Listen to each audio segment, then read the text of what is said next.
गुरु ब्रह्मा गुरु विष्णु गुरुदेव महेश्वरा गुरु साक्षात परम ब्रह्म तस्मै श्री गुरुवे नमः। हम लोग श्री गुरुदेव द्वारा रचित महादेव शंभो नामक ग्रंथ का अध्ययन कर रहे हैं और जो शिव महापुराण पर आधारित है। नारायण विष्णु लोक में देवगणों का जमघट लगा है। अचानक भगवान विष्णु पूछ पड़े, देवर्षि नारद कहाँ है? देवेंद्र बतलाइए।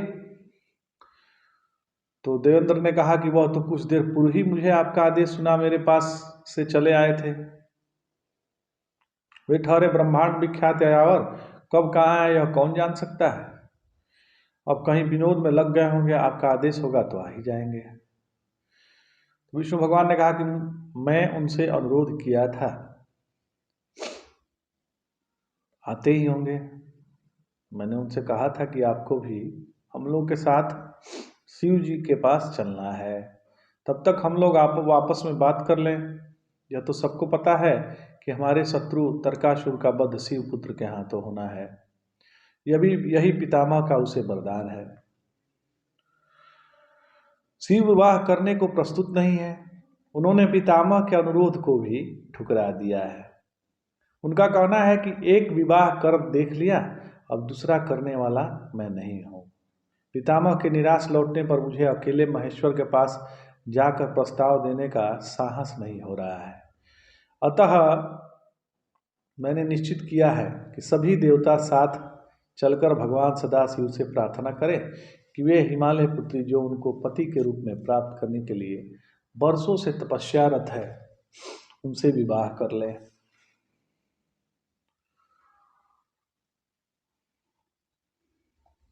जिससे देवताओं के जो असुर हैं, देवताओं के जो शत्रु हैं, तारकासुर रूपी भयानक संकट दूर हो। सभी देवताओं पर मंडरा रहे संकट को उन्हीं के मुख से सुनकर सदाशिव अवश्य द्रवित होंगे।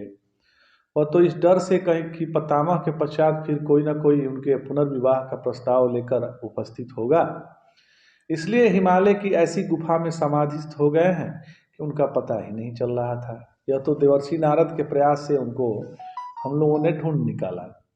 हम सभी नारद के द्वारा दिखाए मार्ग से सदाशिव के पास पहुंचकर अपने संकट का वर्णन कर उन्हें इस बात के लिए बाध्य करेंगे कि वे देवी पार्वती से विवाह कर हमारे संकटों को दूर करने की कृपा करें। इसी प्रकार देवर्षि नारद नारायण नारायण करते भगवान के पास उपस्थित हो गए। तो विष्णु भगवान ने कहा कि मैं तो घबरा ही गया था, आपने कहाँ देर लगा दी थी। आप समय से नहीं आए तो हम लोग सदाशिव के पास कैसे पहुँचेंगे। तो नारद जी ने कहा कि नारायण क्षमा करिए, मैं तो और पहले आ जाता, किंतु मैं अपने पिता से पिंड छुड़ाऊं तब तो देर का कारण वही है। देर का मैंने तब न मैं समय से आऊं, पितामह के चलते मेरा देर हुआ है। तो नारद जी ने विष्णु भगवान ने कहा कि पितामह भला देवताओं के काम में रोना क्यों अटकाएंगे और वो देर के कारण कैसे बन सकते हैं। तो विष्णु ने पूछा, वे तो देवताओं के हित के लिए स्वयं कैलाश गए थे और शिव से अपनी ओर से अनुरोध करने में कुछ उठा नहीं रखा। आप सदा अपने पिता के साथ नोक झोंक में लगे रहते हैं, वृद्ध पितामह का कोई दोष नहीं है। तो नारद जी ने कहा कि मैं कुछ नहीं किया हूँ। वही बोले कि शिव को मैंने पूरी तरह आजमा लिया है, वे विवाह के लिए प्रस्तुत नहीं है, तुम व्यर्थ उनके पीछे पड़े हो। अगर उन्होंने क्रोध में आकर कुछ श्राप आदि दे दिया तो मैं नहीं जानता। इसी पर मैंने कहा कि वे श्राप दें या नहीं दें, आपने तो तारकासुर को वरदान देकर देवताओं को संकटग्रस्त में डाल ही दिया है। क्या आवश्यकता थी वह वरदान देने की, किसी के मारे वह नहीं मरेगा, अब मरेगा भी तो शिव पुत्र के हाथों मरेगा। तो वह बोले कि उसने यही वरदान मांगा तो मैं क्या कर सकता हूँ। मैंने कहा कि आप भी क्या भोले शंकर बन गए जो बिना सोचे समझे वरदान दिया करते हैं। आपने क्यों नहीं सोचा कि शिव पुत्र तो तभी होगा जब शिव विवाह होगा। शिव विवाह करेंगे तब ना, एक बार विवाह कर वे पछता रहे हैं, पुनः विवाह कर लेंगे यह आपने सोचा ही कैसे। विवाह तो उनको करना था, कोई आपको नहीं करना है। तो विष्णु ने साश्चर्य पूछा कि आपने पिता से भला कोई ऐसी बात करता है देवर्षि। तो नारद जी ने कहा कि पिता जब सभी देवताओं के लिए संकट खड़ा कर दे, वह भी अपने बिना सोचे समझे कृत्य के कारण, तो उनको क्या कहा जाए। खैर, हम पिता पुत्र में नोक झोंक चलती ही रहती है। मेरा विचार है कि मैंने कुछ विशेष विलंब नहीं किया। अब जो आज्ञा हो उसका पालन करूं। आदेश कुछ नया थोड़े देना है। विष्णु भगवान ने कहा कि हमको आदेश कोई नया नहीं देना है, देवता आ गए हैं, यह तो आप देख ही रहे हैं। अब हम सभी सदाशिव के पास प्रस्थान करें, आपके नेतृत्व में हम लोग चलेंगे, ऐसा विष्णु भगवान ने कहा। तो नारद ने कहा कि आपके नेतृत्व में कि मेरे नेतृत्व में? मैं भला सुरेंद्र आदि देवताओं का नेतृत्व करूं? नेतृत्व तो आपको ही करना है। मेरे नेतृत्व का तो सदाशिव पर विपरीत ही प्रभाव पड़ेगा, यह आपको पता है। नारद बोल पड़े। विष्णु भगवान ने कहा कि अरे, मैं तो आप ही की तरह विनोद कर रहा था। मुझे पता है कि नेतृत्व मुझे ही करना है। सदाशिव को प्रभावित करने का सर्वाधिक प्रयास तो मुझे ही करना है, और कोई देवता तो उनके सामने सामने बात करने से भी डरते हैं। लेकिन आप एक अर्थ में तो हमारा नेतृत्व करेंगे ही। तो नारद जी ने कहा कि मैं समझ रहा हूं, मैं मार्गदर्शक बनूंगा। भूले भटकों का मार्ग कोई भी दिखा सकता है, लेकिन सभी नेतृत्व करने की क्षमता नहीं रखते। विष्णु मुस्कुराए और कहा कि यदि आप नेतृत्व करने के इच्छुक हैं तो मैं उसका दायित्व आप ही पर छोड़ने को प्रस्तुत हूं। तो नारद जी ने कहा कि आप अब छोड़िए भी इस विनोद को। अपने आराध्य के होते मैं क्या नेतृत्व करूंगा? मैं मार्गदर्शक के रूप में ही ठीक।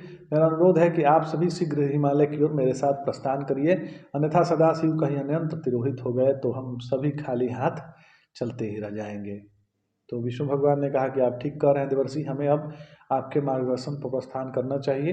विष्णु ने कहा, सभी देवताओं के साथ हिमालय की ओर चलने को वो तैयार हो गए। नारद जब विष्णु के नेतृत्व में देवताओं का मार्गदर्शन करते हुए हिमालय की उस गुफा के पास पहुंचे तो उन्हें अनुमान लग गया कि सदाशिव अभी इसी के अंदर है। उन्होंने भगवान श्री विष्णु से कहा कि आप देवताओं को लेकर भीतर जाइए। जैसे मैंने पहले ही कहा था कि मेरा जाना देवताओं के हित के विरुद्ध होगा।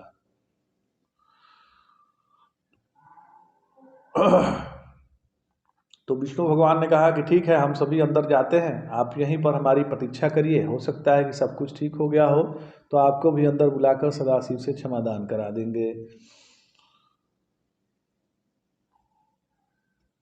तो देवेंद्र जी ने कहा, मतलब इंद्र ने कहा कि मुझे भी देवर्षि के साथ बाहर आने की अनुमति प्रदान की जाए। तो उन्होंने कहा, विष्णु भगवान ने कि क्यों, आप क्यों भगवान शिव के समक्ष जाने से घबरा रहे हैं? विष्णु ने कुछ नहीं समझकर पूछा कि आप तो देवताओं के अधिपति हैं, देवेंद्र हैं, आपका नहीं जाना क्या सदाशिव को अच्छा लगेगा? तो देवेंद्र ने कहा कि मेरा नहीं जाना अच्छा लगे या नहीं, पर मेरा जाना उन्हें बुरा अवश्य लगेगा। तो उन्होंने कहा, कैसे? तो इंद्र ने कहा कि भगवान, आप भूल गए कि सदाशिव का सबसे बड़ा अपराधी मैं ही हूँ। तो वह कैसे?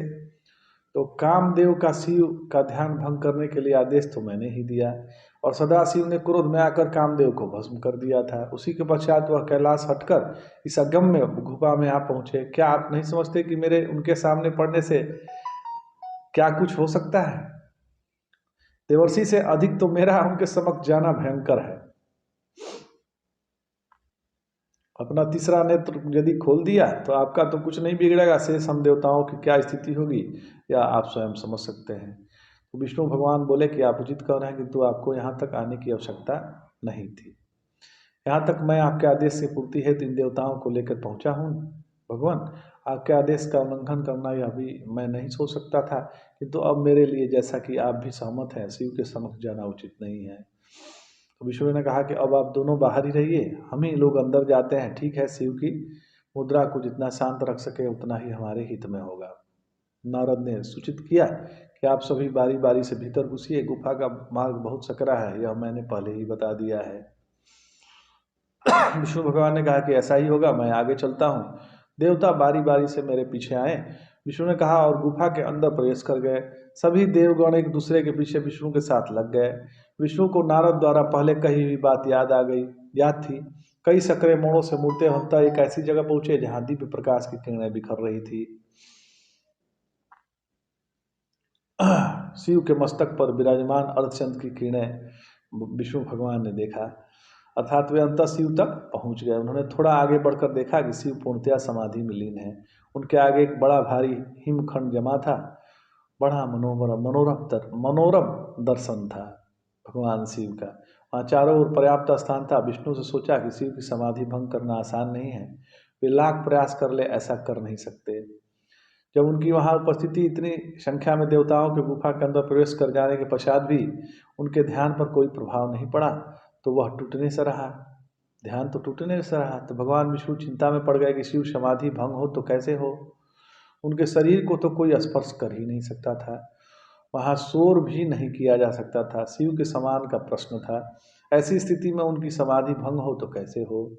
आज इतना ही। जय जय शंकर। हर हर।